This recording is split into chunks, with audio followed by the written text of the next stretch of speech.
Crime throughout old Detroit has soared to extraordinary heights, necessitating the takeover of the police department by omni-consumer products. The future of law enforcement then arrived on our Commodore 64. Robocop. Part man, part machine, all game. Or was it? Come quietly or there will be trouble. The story is that OCP had originally backed a huge Walker-like droid called Ed 209 as the ultimate cop, but when a malfunction resulted in the accidental machine gunning of one of the employees, featuring the iconic scene with a very unfortunate Kinney in the movies, an alternative project was proposed. A cyborg, mix of cop and machine, who we all know as Robocop. The first cop to be murdered while on duty is Murphy, and OCP rebuilt him in a sort of Frankenstein fashion. In this Commodore 64 game, we follow our hero as he makes his way through 9 levels of action, from the routine patrolling of the streets to the discovery of one of his murderers. Initially, Robocop did have an unfortunate time with bugs and glitches when it was first released, and would badly glitch if you got past the 3rd level. To avoid anyone noticing this, and to get the game out in time, Ocean allegedly reduced the time limit for the 3rd stage until it was impossible to beat legitimately. However, Nostalgia released a version with all the bugs nicely ironed out, so we can finally see it through to the end. Huzzah! Bugs in games was unfortunately quite common back in the day. I particularly remember one of my favourite games, Fist 2, having the unfortunate waterfall jump glitch. Commando would have some terrible sprite problems where they'd get all scrambled up, and we don't even need to mention the Jet Set Willy attic bug. But if you think of any more, then be sure to mention them in the comments. Criminals are everywhere in this game. Punks shooting at you from windows were a particular pain in the backside, and as your Robocop character clanks his way through the levels, you'll take a few shots along the way. You can top up your energy in the form of baby food. Tastes like baby food. Other ammunition types are also made available.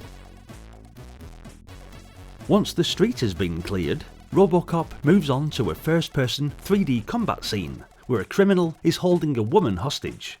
Use your gun crosshairs to line up the punk and let him have it. Not only is time of the essence, but Murphy's energy level drains away each time the hostage is hit, and so does hers. After this, there's more street violence to be had. This is the general gist of the game going forward. One section of the game though brings you to the Detroit police computer, where, whilst in pursuit of the gang, you need to match up Emil's face to the computer database. You remember Emil from the movie, right? You know, this guy.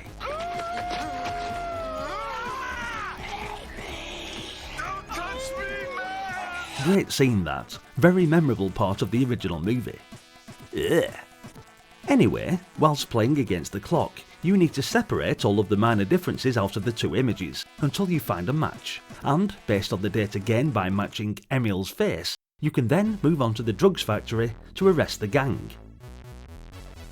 This will eventually lead you to the OCP building, where you can arrest the high-ranking executive behind the crimes and meet a deadly opponent.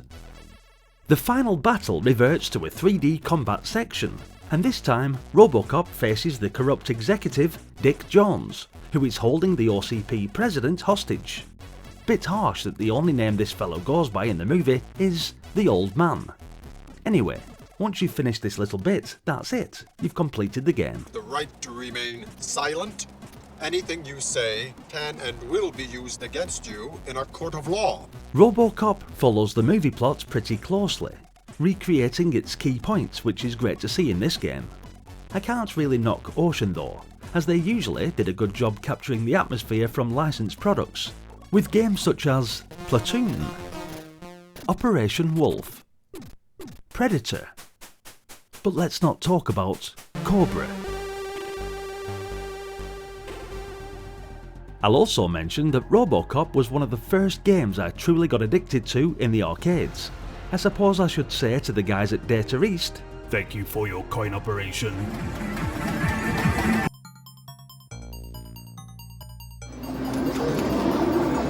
This is where it all began, the gaming experience. My mother took me to an arcade, and this was one of the first games I ever played. Absolutely loved it then. Absolutely love it now. Just a great game. Robert.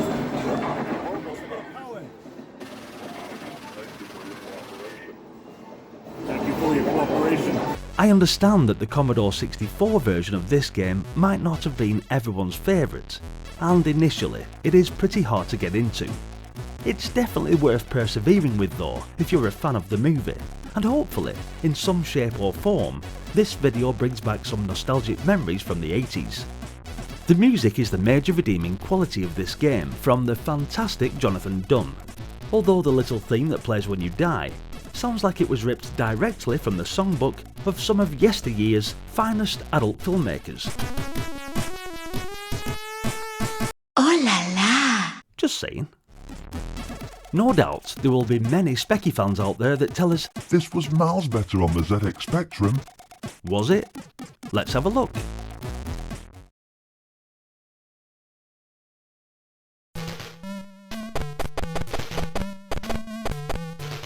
Ah, I never knew the Spectrum had a built-in Game Boy. How cute. Thanks for watching guys. Hit the like button if you enjoyed the video, and let me know your memories from playing Robocop in the comment section. Take it over, creep. As always, do be sure to check out the other games on the playlist, and remember, if you're enjoying the nostalgia, then click subscribe and follow me on this epic journey down memory lane, as we revisit more classic Commodore 64 and Amiga titles. Hopefully, I'll see you all in the next one. Until then, bye for now. You have the right to remain silent. Anything you say can and will be used against you in a court of law. I'd buy that for $1.